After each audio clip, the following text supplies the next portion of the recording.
Vamos nesta oportunidade meditar na palavra do Senhor e para isso vamos abrir as nossas Bíblias em João, capítulo de número 2, a partir do primeiro versículo até o versículo de número 11. João, capítulo de número 2, a partir do primeiro versículo até o versículo de número 11. A epígrafe do texto diz: as bodas em Caná e a água feita vinho. Quem encontrou, diga amém. Passemos a ler. E ao terceiro dia fizeram-se umas bodas em Caná da Galileia, e estava ali a mãe de Jesus, e foram também convidados Jesus e os seus discípulos para as bodas. E faltando vinho, a mãe de Jesus lhe disse: não tem vinho. Disse-lhe Jesus: mulher, que tenho eu contigo? Ainda não é chegada a minha hora.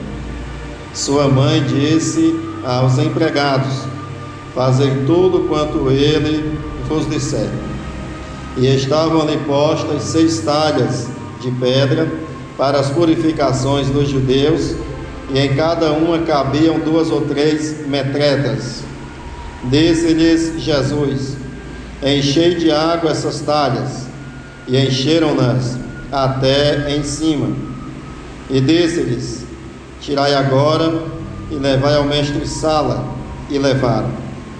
E logo que o mestre-sala provou a água feita vinho, não sabendo de onde viera, se bem que o sabiam os empregados que tinham tirado a água, chamou então o mestre-sala ao esposo e disse-lhe: todo homem põe primeiro o vinho bom e, quando já tem bebido bem, então inferior, mas tu guardaste até agora o bom vinho. Jesus principiou assim os seus sinais em Caná da Galileia e manifestou a sua glória, e os seus discípulos creram nele. Quem pode dizer amém? Amém. Meus amados, o título da nossa mensagem nesta noite é: a vida cristã refletida em um milagre. A vida cristã refletida em um milagre. Quando observamos algo, nós aprendemos alguma coisa. Quando olhamos para uma semente, por exemplo, aprendemos que para colher é necessário plantar. É um aprendizado que uma análise de uma semente pode produzir para nós. E observando muitas outras coisas da natureza também, tiramos lições preciosas. Por exemplo, uma borboleta saindo do casulo, não se pode apressar o processo, que senão ela morre. Tem que se desenrolar o processo naturalmente e não pode haver ajuda, porque senão ela não sobreviverá por meio de uma ajuda, senão por meio do processo natural. Aprendemos com isso, por exemplo, que nós devemos ter paciência para que alguns processos se desenrolem naturalmente, para que venha de fato dar certo as coisas. Estou usando estes 2 exemplos, que são assim, mensagens por meio de exemplos, para dizer que nesta noite nós faremos justamente isso nesse texto. Olharemos para esse texto e com certeza tiraremos aqui expressões que refletem na nossa vida cristã. E com base nessa leitura, falaremos sobre ensinamentos para uma vida abençoada. Em primeiro lugar, o texto diz que Jesus foi convidado a se fazer presente em uma festa. Sim, Jesus com os seus discípulos foram convidados a se fazerem presentes em uma festa. É interessante notar que Jesus não foi convidado para fazer um milagre. Não, até porque até aquele momento Jesus não realizava milagres. Jesus não foi convidado para, se caso precisasse, estava ali presente um fazedor de milagres. Não, não foi. Jesus foi convidado porque de fato ele era alguém de estima dos noivos. Com certeza ele foi convidado por ser um parente, por ser uma pessoa próxima, por ser uma pessoa conhecida daquele casal. Ou seja, aqueles que convidaram Jesus pela pessoa que ele é, e não pelos milagres que ele faz. E quanto a nós, sabemos que devemos convidar Jesus para as nossas vidas, mas o convidamos por causa daquilo que ele faz, ou por causa da pessoa que ele é, daquilo que ele significa para nós. Esses aqui convidaram Jesus, não para realizar um milagre, mas que mesmo sem milagre, Jesus tinha algum significado para aquelas pessoas. Quando trazemos à memória a história de Zaqueu, nós temos um belo exemplo de alguém que se interessou por Jesus de forma pura e sem segundas intenções. Não quero dizer com isso que não devemos buscar Jesus por aquilo que ele faz. Claro que também devemos buscar Jesus por aquilo que ele faz, mas não podemos duvidar que algumas pessoas foram mais nobres em buscar Jesus simplesmente pelo fato de ser uma pessoa, digamos, amiga, de palavras boas, uma pessoa consoladora, uma pessoa de uma presença positiva. Zaqueu soube que Jesus passaria por ali. Zaqueu não estava doente, Zaqueu era um homem rico, e Zaqueu tinha o desejo de conhecer Jesus, ao ponto de subir numa árvore, para quando Jesus passasse, ele pudesse vir a Jesus, porque ele era um homem baixo, e não tinha como desfrutar, no meio da multidão, uma oportunidade para ver Jesus, mas ele deu um jeito, ele criou uma maneira, para que quando Jesus passasse, ele contemplasse Jesus.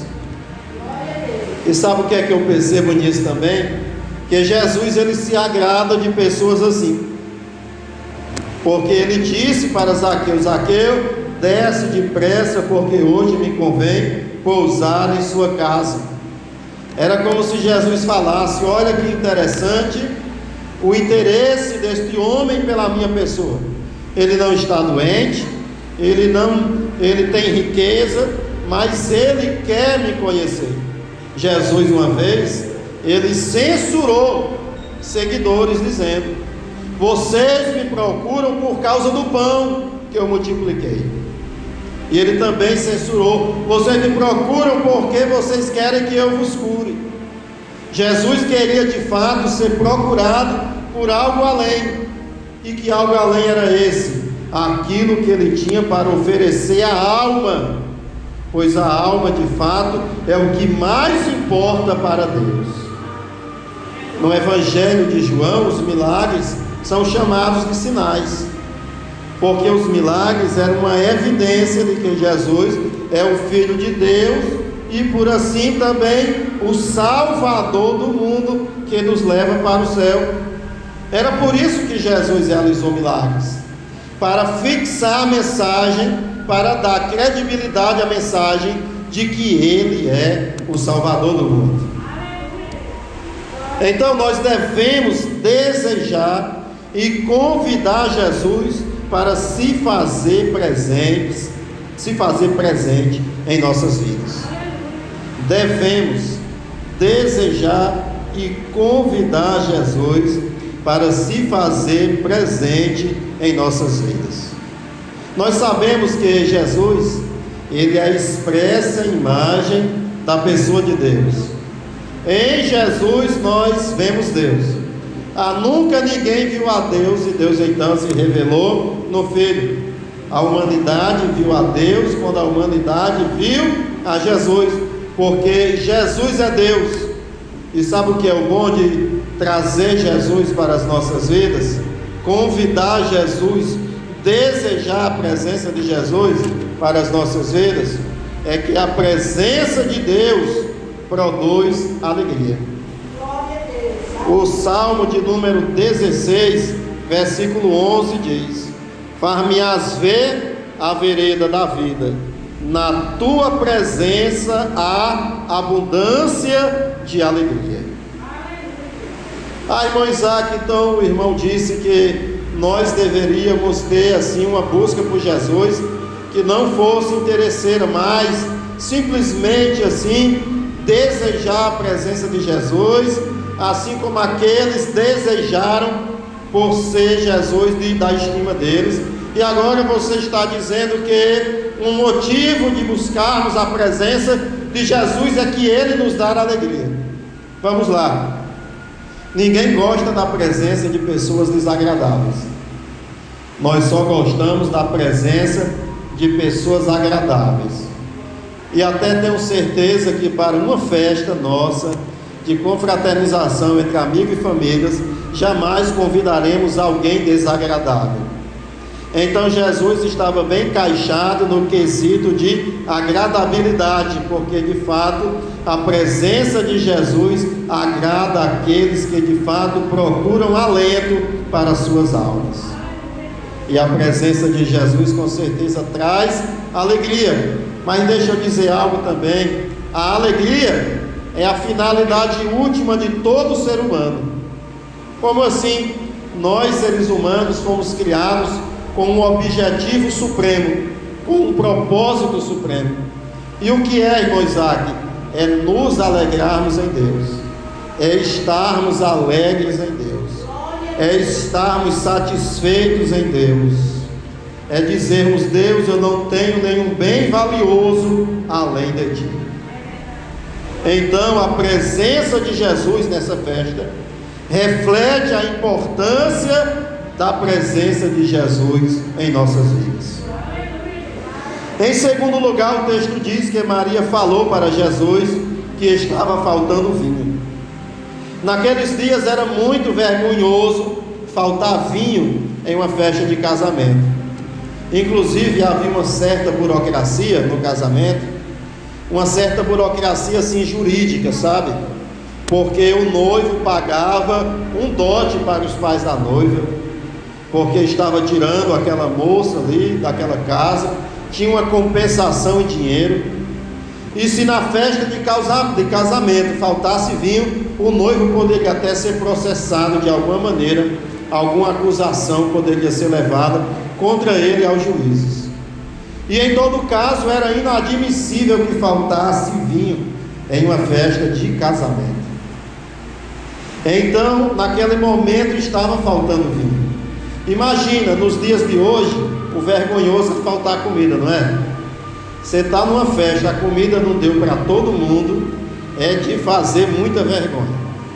E naqueles dias, naquela cultura, era de se fazer muita vergonha que faltasse o vinho. E naquele momento estava faltando vinho. E Maria então comunicou a Jesus que estava faltando vinho. E se aquilo acontecesse, era um desastre vergonhoso, era um acidente assim, triste para aquela festa de casamento. No futuro, aquele casal seria conhecido como o casal cuja festa de casamento faltou vinho. Aí a criança ia estar andando ali em Caná da Galileia. De quem é esse menino? É filho do casal fulano. Não conheço. Aquele casal que na festa faltou o vinho, eu sei quem é. Seria mais ou menos assim. E nós sabemos que nós também passamos por situações difíceis. Ali era falta de vinho. Nós às vezes passamos por falta de dinheiro. A despesa é maior do que a receita. É muita despesa, entra pouco dinheiro. Às vezes tem um problema de enfermidade. Também vem os conflitos familiares, e podemos até dizer que não há limite para problemas, para crises, para complicações na vida.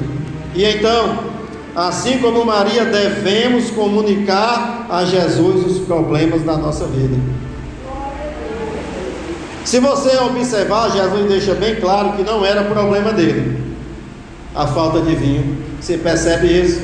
Gera uma discussão aqui, porque ele diz: mulher, que nem eu contigo, ainda não é chegada a minha hora.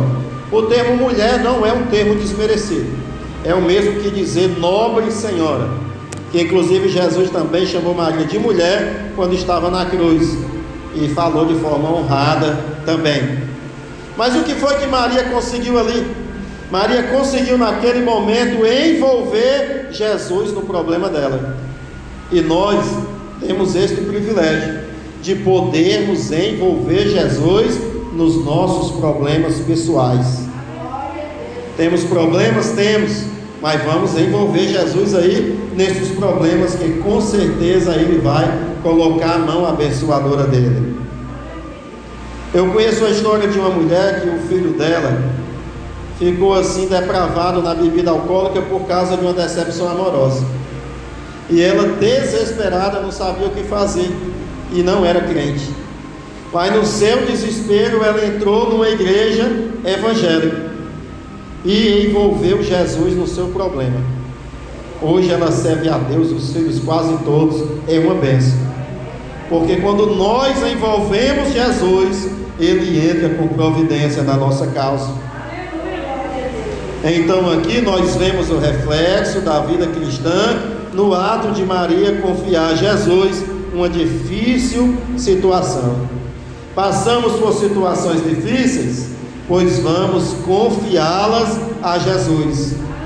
Vamos envolver Jesus nessa situação. Não vamos deixar Jesus de fora, vamos envolvê-lo. Com certeza todos nós temos aqueles parentes chatos que quando tem problema quer nos envolver, não é? A gente faz de tudo para não se envolver em problema, mas sempre tem aquele parente chato que nos envolve no problema. Pois na família de Deus, nós somos esse parente chato de Jesus, e nós envolvemos Ele em nossos problemas, e com certeza estaremos fazendo a coisa certa. Em terceiro lugar, o texto diz também que os empregados fizeram tudo que Jesus mandou. Olha, os empregados foram ordenados a fazer coisas que não tinham nada a ver com a fabricação de vinho. O que era que estava faltando ali? Vinho. E Jesus mandou eles fazer coisas que não tinham nada a ver com a fabricação de vinhos.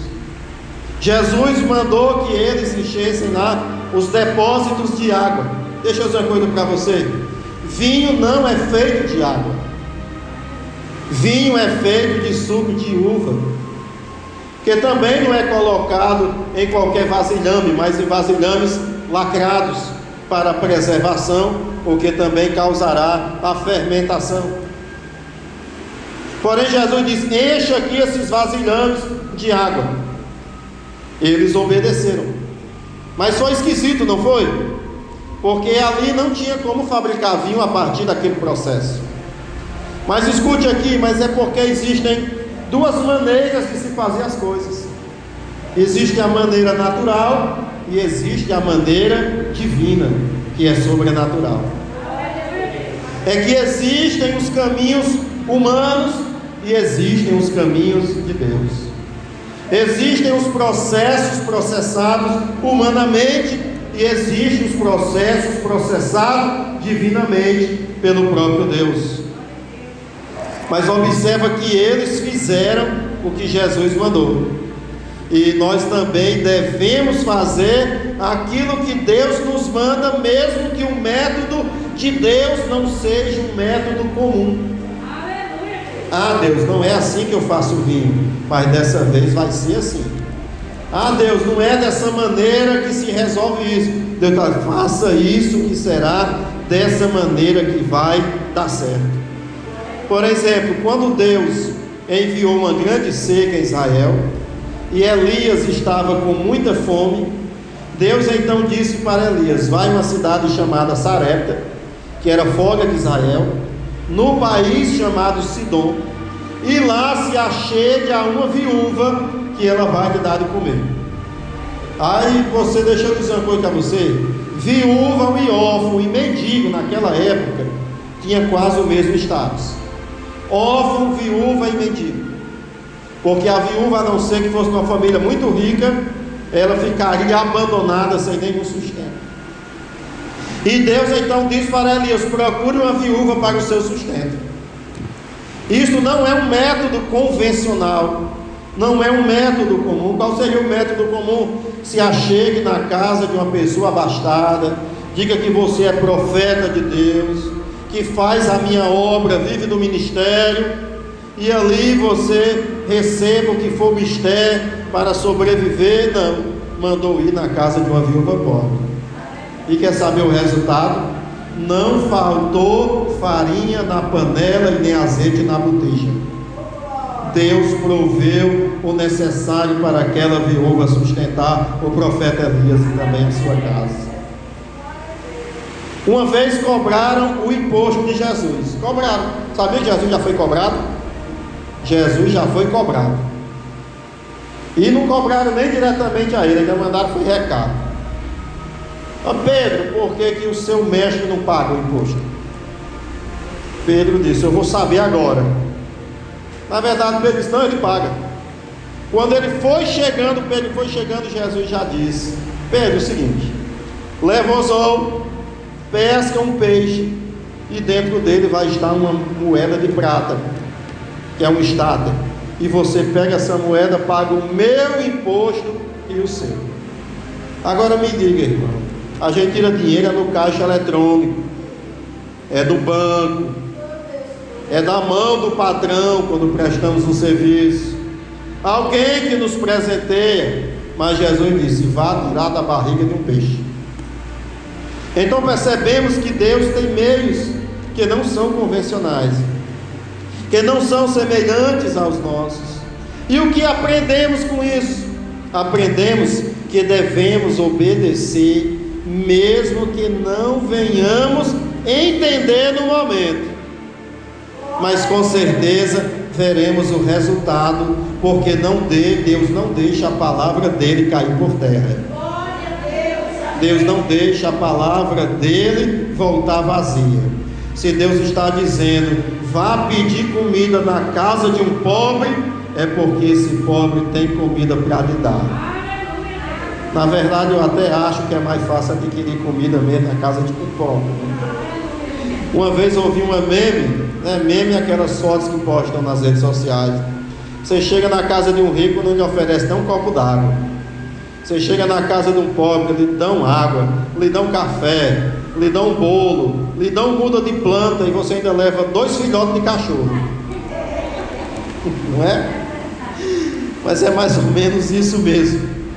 Então vemos aqui, no ato deles terem feito tudo que Jesus mandou, um reflexo da vida cristã, porque na vida cristã devemos fazer tudo que Jesus manda. Deus, eu não estou entendendo, mas o Senhor está mandando, o Senhor vai se responsabilizar. Em quarto lugar, o texto diz que a água foi transformada em vinho. Quando Jesus transformou aquela água em vinho, livrou aquele casal de uma terrível vergonha. E deixa eu dizer algo aqui forte: devemos buscar a bênção de Deus para não termos um fim terrível e vergonhoso. Desprovidos da bênção de Deus, teremos um fim terrível e vergonhoso.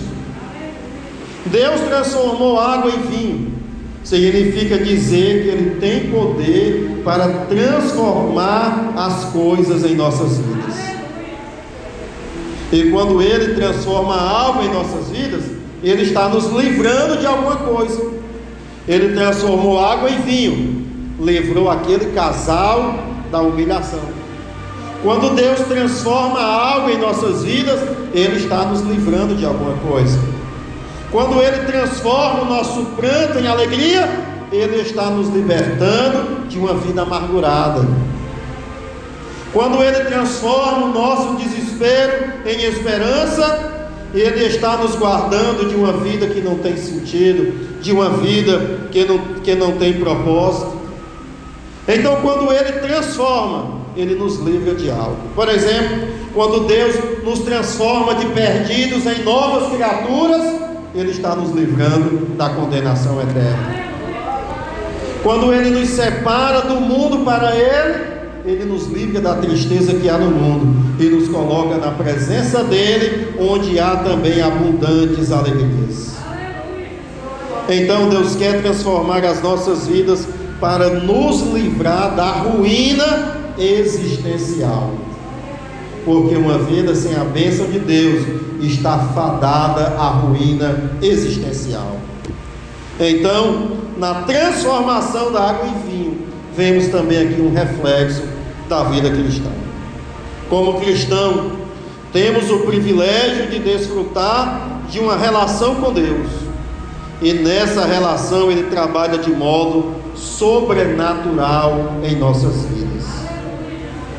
Na relação que temos com Deus, Ele trabalha de modo sobrenatural em nossas vidas.